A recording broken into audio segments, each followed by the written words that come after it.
बता रहे अपना समय निकाल के।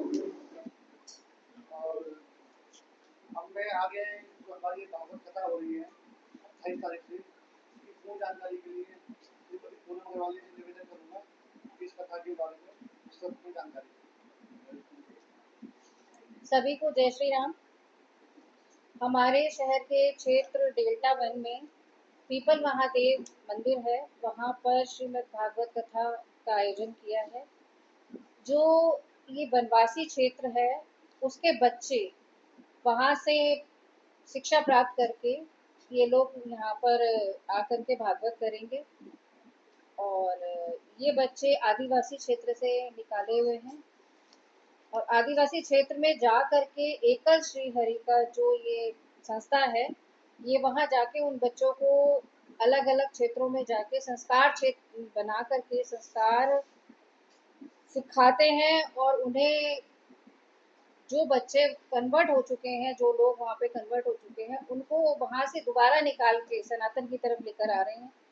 और इन बच्चों को ये इस तरह की शिक्षा दी जाती है कि ये आगे चल के एक व्यास पीठ को संभाले और कथावाचक बन करके, ऐसे हमारे कितने 2500 कथावाचक बच्चे बना चुके हैं जो जगह जगह जाके कथा करते हैं। तो ये सौभाग्य हमें भी मिला कि हमारे क्षेत्र में भी ये बच्चे आकर के अपनी कथा का आयोजन किया है।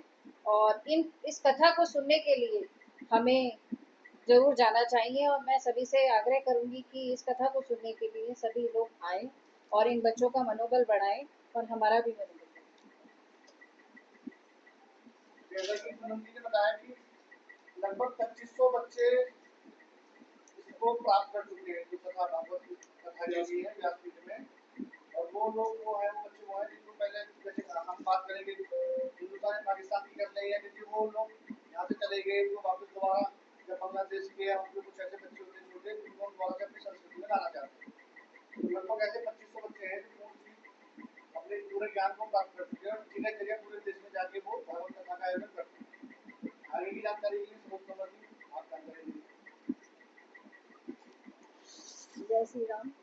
एकल अभियान के अंतर्गत जो कार्य चल रहा है वो एकल विद्यालय गांव में 1 लाख विद्यालय इनके हैं और उसके बाद में एकल श्री हरि को भी किया है। तो एकल श्री हरि व्यास कथाकार बना के उनको उन्हीं गांव में भेजा जाता है जहाँ पे कन्वर्सेशन ज़्यादा था। वो आदिवासी क्षेत्रों में पैसे के लालच में आके लोग कन्वर्सेशन कराते थे, लेकिन अब वहाँ पे आप ये मान के चलो कि उस गांव में तो कन्वर्सेशन अब नहीं होता है। तो उसका ये जो कथावाचक बनाते हैं इसीलिए बनाते हैं कि वो धर्म के बारे में जानकारी दे सके। हमारे धर्म के बारे में वहाँ लोगों को पता नहीं है।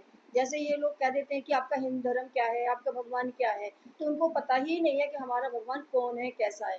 तो ये हमारी एकल श्री हरि के कथावाचक और सत्संग मंडलियाँ बनाई हुई जो कीर्तन वगैरह करते हैं, सुंदरकांड हो गया, हनुमान चालीसा हो गई, जिनके द्वारा उनको अवगत कराया जाता है कि हमारा हिंदू धर्म क्या है और हमारे भगवान कैसे हैं, उन्होंने क्या क्या किया था।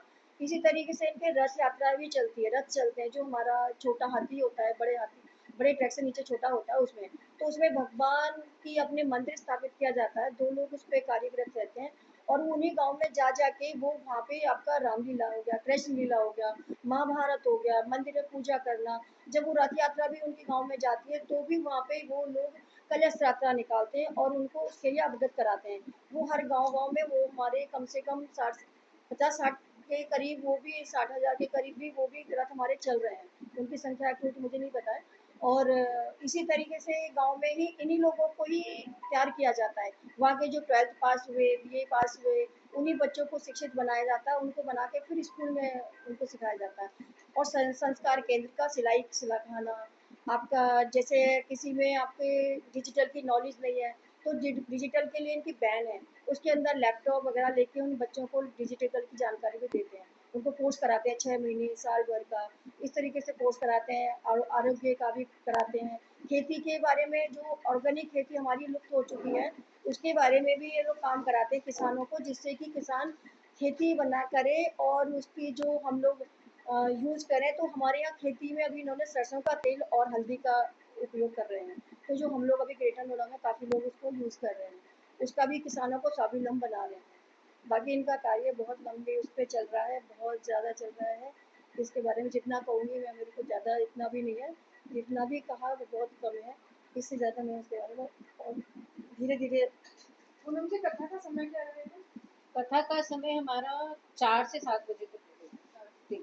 28 तारीख से 3 सितंबर तक। ये मैम जो आप कह रहे हैं उसमें उन्होंने कन्वर्ट करके आए तो कितने लोग कितने साल पहले हो गए थे जो कन्वर्ट हो रहे हैं? वो कम से कम 15-20 साल पहले कन्वर्ट हो चुके थे। ये जो कथा करेंगे इन्होंने पूरी कथा का ज्ञान दिया हुआ पूरी इन्होंने प्रेक्षण हरिद्वार और आपका हमारा अयोध्या, हरिद्वार, ये क्या नाम है, ये आपका जो मेन यहाँ के हैं, ये वृंदावन और अयोध्या, यहाँ से 9 महीने का प्रशिक्षण करने के बाद ही ये कथावाचक तैयार होते। इनकी एक सुरताल की टीम भी है, जो अभी जन्माष्टमी में प्रोग्राम किया था सुरताल की टीम ने, वो भी आपका देशभक्ति से नाटक प्ले हो गया, बहुत अच्छा इनका मंच होता है, जो विदेशों में भी जाता है इनका सुरताल की टीम। यहाँ तक कि आपका यही इंडिया ही नहीं, विदेशों में भी इनका काम चल रहा है, वहाँ से भी बहुत सहयोग भी आता है और वहाँ पे बहुत लोग सराह रहे हैं इस काम को, और मोदी जी का तो बहुत है। हाँ, गांव में, हर गांव में जो जहाँ पे आप, हाँ हाँ, बहुत कथाएं कर चुके हैं। अभी इसके बाद 3 सितंबर के रिसेंटली जो हमारी कथावाचक है, ये आपकी ऑलरेडी अभी बॉम्बे जाएंगे, 3 को ही सेम इनकी ट्रेन है, 3 की बॉम्बे जाने से। इनको यहीं से जो निकल बच्चे हैं वो जिला स्तर के होते हैं या राष्ट्रीय स्तर के होते हैं? वो मैच अपने पूरी इंडिया के कहीं से भी होते हैं, ऐसा नहीं है फिक्स कोई इनका नहीं होता, ये हर जगह से है, सिलीगुड़ी से है और हर जगह के बच्चे होते हैं। लगभग कितने बच्चों की घर वापसी हुई होगी?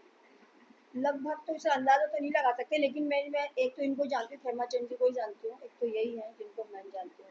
घर वापसी? हाँ कलम हाँ, लाखों हो चुके हैं, लेकिन आ चुके हैं लेकिन जो अभी रिसेंटली एक अच्छे पद पे काम कर रहे हैं हमारे राष्ट्रीय पे, वो खेमा चंद जी। ये कन्वर्ट हो गए हैं ये क्रिश्चियन। हाँ, क्रिश्चियन है, मोमडन है, और आपका ये दूसरा कौन सा है वो, ईसाई धर्म में नहीं एक और है, क्या कहते हैं, नाम याद नहीं आ रहा मुझे, उसमें भी थे, तो वो भी कन्वर्ट हुए, वहाँ से भी लोगों को वापसी लाई गई है। ये निर्धन परिवारों के या विकलांग सब तरह के होते हैं? कैसे होते हैं? ये तो आदिवासी जैसे आदिवासी होती है, वनवासी, गांव के वनवासी। जहाँ पे अभी आपका देखा होगा, अभी मैंने एक स्टेटस भी लगाया था, जो ये नैनीताल के कहीं 27 फुट नीचे एक गाँव है जहाँ लाइट कुछ भी नहीं है, वहाँ भी एकल विद्यालय आपका चल रहा है। और पहलगांव आपका जहाँ पे अभी अटैक हुआ था वैष्णो देवी पे, जहाँ वहाँ पे भी इनके विद्यालय, कश्मीर में भी है, और जहाँ इनके विद्यालय वहाँ कोई पत्थरबाजी नहीं होती। जंगल में जब इसको धर्म की शिक्षा दी जाती है या संस्कृति की शिक्षा दी जाती है तो आपके गुरुकुल केंद्र है, संस्कार केंद्र है? संस्कार केंद्र ग्रेटर नोएडा में अभी शुरुआत हम ही लोगों ने करी, महिला टीम ने शुरू करी है, पहली बार हो रहा है, पहली बार है, फर्स्ट टाइम है। इससे पहले सुंदरकांड के प्रोग्राम हुए हैं, जन्माष्टमी का हुआ, भागवत कथा पहली बार हो रही है। ये दिल्ली एनसीआर में ही पहली बार है, तो आपकी नहीं, ये बच्चे गांव के बच्चे होते हैं, इनको सेंटर की ट्रेनिंग दे के, सेंटर जिसमें की जाति पात का भेदभाव, नीच ऊंच का भेदभाव नहीं, व्यक्तिगत नहीं। इसमें जो बच्चा ट्रेनिंग हमें लगता है कि कर सकता है उसको लाते हैं, इसमें जाति पात ऊंच नीच का कोई भेदभाव नहीं है। आपके श्याम गुप्ते जी जो है इसके मेन संस्थापक हैं, जो आरएसएस के श्याम गुप्ते। हमारे गांव अभी जैसे हम लोग एक ये गाय का भी काम करते हैं, हम गाय बिकेगी नहीं तो कटेगी नहीं, हम इस पे भी काम करते हैं। जैसे किसान बेच देता है गाय को, जब दूध नहीं देती है तो हम उसको फिर वापस किसान के घर बेचते हैं, उनको 25,000 रुपये साल का खर्चा भी देते हैं, और उनको फिर गोबर से धूप दिए ये सब बनाने की ट्रेनिंग हमारे लोग वहाँ पे प्रशिक्षण देते हैं, उससे किसान को 5-6 हजार रुपये महीने का आने लग जाता, तो गाय को रखता है। तो गाय के ऊपर भी बहुत बड़ा हमारा काम चलता है। कथावाचक का नाम क्या है? साध्वी प्रीति बराशर, ये भी आदिवासी आदिवासी है हमारे। ये तो आपने बड़ी अच्छी समस्या है। आदिवासी कुछ नहीं कर रही है, वो गाय की सेवा कर रही है। उसने हमारा इसका जो इसको स्थापना करने वाला श्याम गुप्त नाम के है बंदे, उन्होंने उन्हें जाके बोला था कि मेरे घर वाले मेरी शादी करें, लेकिन मुझे गायों से शादी करनी है, मुझे नहीं करना है। उन्होंने उनके घर वालों को समझा के अब वो सिर्फ गाय की सेवा करती है, जहाँ भी गाय को चोट लगी, एक्सीडेंट हुआ कुछ, उसकी टीम पहुँचती है और उनको लेके जाती है। अभी ये टीम अभी यहाँ पे स्टार्ट नहीं हुई है, कोशिश कर रहे हैं कि यहाँ पे भी हो जाएगी।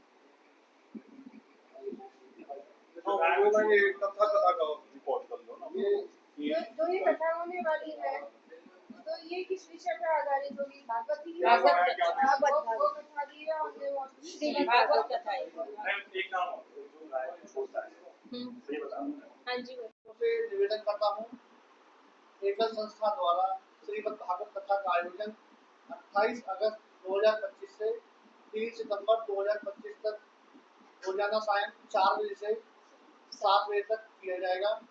जो साध्वी प्रीति पासवान जी हैं, उनके मुख्य बिंदु से ये भागवत कथा का आयोजन होगा। आप सभी ज़्यादा से ज़्यादा संख्या में इसमें पहुँचे, सह परिवार सभी लोग पहुँचे। और